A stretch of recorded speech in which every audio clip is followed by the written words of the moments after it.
PlayStation Now, the PS3 game stream service, is now coming to the PC.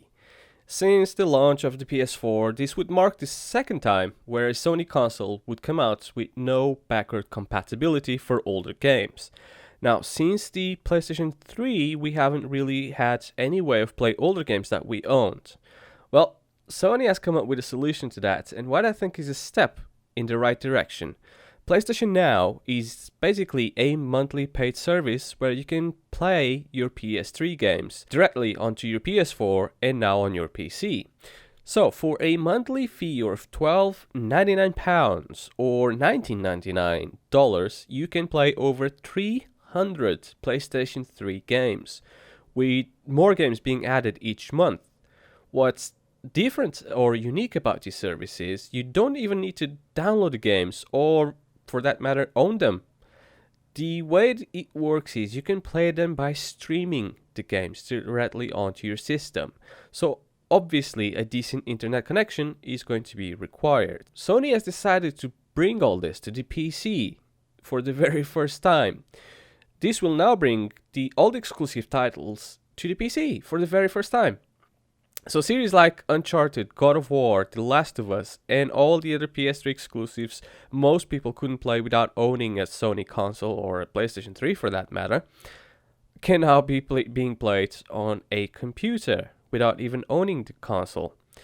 Now, for the time being, it seems that all the games supported are only from the PlayStation 3. But I wouldn't doubt that PlayStation 2 games would also be included into that package at a later date. However, I don't think PS4 games will make an appearance anytime soon. We'll see how this service is received and how well or bad Sony will do. EA Origin does have something like this, with a service called Origin Access. However, the difference here is that it's very limited with the amount of games they have, of course, because they only cover some, not even all or most, but some EA-only exclusive games, which the library doesn't make it that big. And the monthly cost to add doesn't make it too appealing because I would rather just buy these games on a sale, which they can come dirt cheap and spend, I don't know, maybe 2-3 months of this whole service worth in just a few games that I do want to play. That's just me personally, but I think this is where it kind of kills it. However, where the PlayStation Now is different is that the library of games, for one, is much bigger, and it's not just for Sony exclusive titles, but it's for most PlayStation 3 games. You don't need to download or install them. So having an expensive gaming PC is not even required. The description of this video does have the system requirements, but I will put them on this video. Yeah, so this is where it comes. Most PS3 games can be played without you owning them, and they don't even need to be exclusive, but of course, people will just want to play the exclusive games, because if they're not, then, you can just own them on the PC. You don't need to stream. Also coming on the PC for the very first time is the new device, which is a DualShock 4 USB adapter, which will launch early this September for about $25. What this adapter does is it lets you connect your PS4 controller to your PC wirelessly and will enable every single feature on that controller to work on the PC.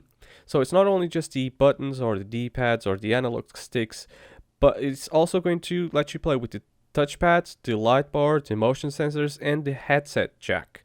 Now, I know what you're about to comment next, but hold on a second. The PS4 controller is already played on a PC with the support for all those features. And you're right. As a matter of fact, I have been playing with a PS4 controller for almost a year now. And it works great. And to the point that I've retired my Xbox 360 controller for my PlayStation 4 one. However, it is not natively supported yet, so you need third-party apps to make it work properly. How it works currently on my PC with most of my games is it emulates an Xbox 360 controller, which is supported by most games, I don't know, maybe for the past 10 years or so.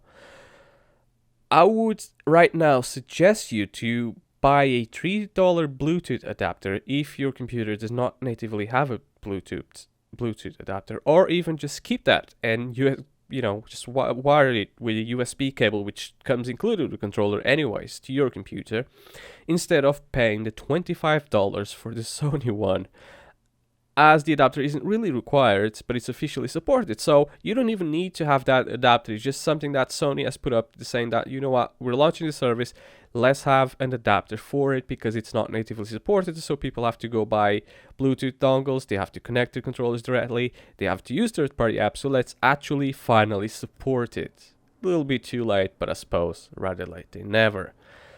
Now, this adapter is a great match for this new service coming, but even if you don't care about this new service, just think about all the other games that will now be natively supported with the controller now.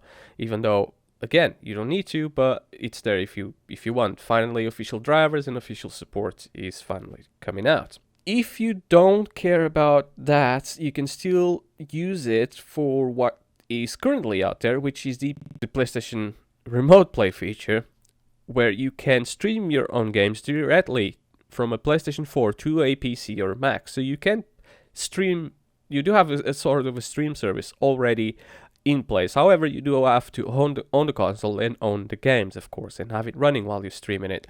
I have personally used this, and I can say it's good. It is highly playable. Even on a very slow and not really good internet connection, it played well enough. It's not perfect, it's not great, it still needs some work, there's some latency issues, but I don't doubt that it will get better as we come along. Now, the specs for a computer to be able to run PlayStation Now are on the screen right now. As you can see, even my Windows 10 tablet can support this. I will, of course, demo all of this as soon as it's available, and as you can trial the service before committing to it. So you got, I think it's a 2-week trial, where you can just play all this for free and see what you think. I will trial it as soon as it's available and let you guys know my personal thoughts and opinions as soon as I actually experience it, rather than what I think right now before the service is even out, and kind of hype it too much. Now, the big question on some people's minds right now is, will any of this ever come to Mac users? Is this just a PC exclusive thing now, or is Mac being able to finally use their computers to game something? Well, there is an official answer to this, as you can see on the screen right now, where they are evaluating the support for Mac, but sadly, it's nothing planned for it yet. So I think if there is enough demand and if the service does well enough, they will eventually launch it for Mac as well, so Mac owners can finally actually play some games on their computers rather than, not having that gaming. But I suppose if you kind of have a Mac game, or if you if you bought a Mac, you're not really using it to play games, you're using it for work and other things, I suppose.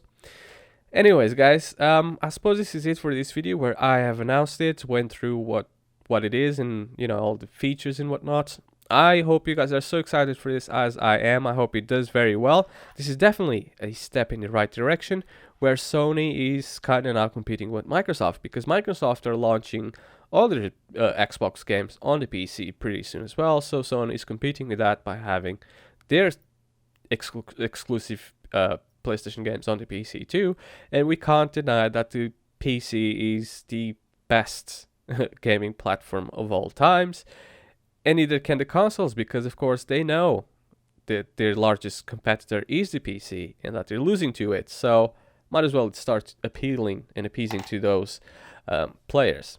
Anyways, as always, please do leave me your comments and opinions on this, as I'm interested to see what you guys think. Is this a good thing? Is this a bad thing? Are you excited about it? Are you gonna give it a go?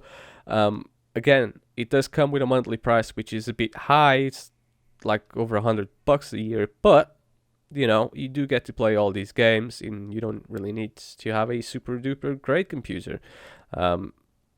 So I'm, for one, I'm excited about this. We'll see how it plays out, and as always, thanks for watching.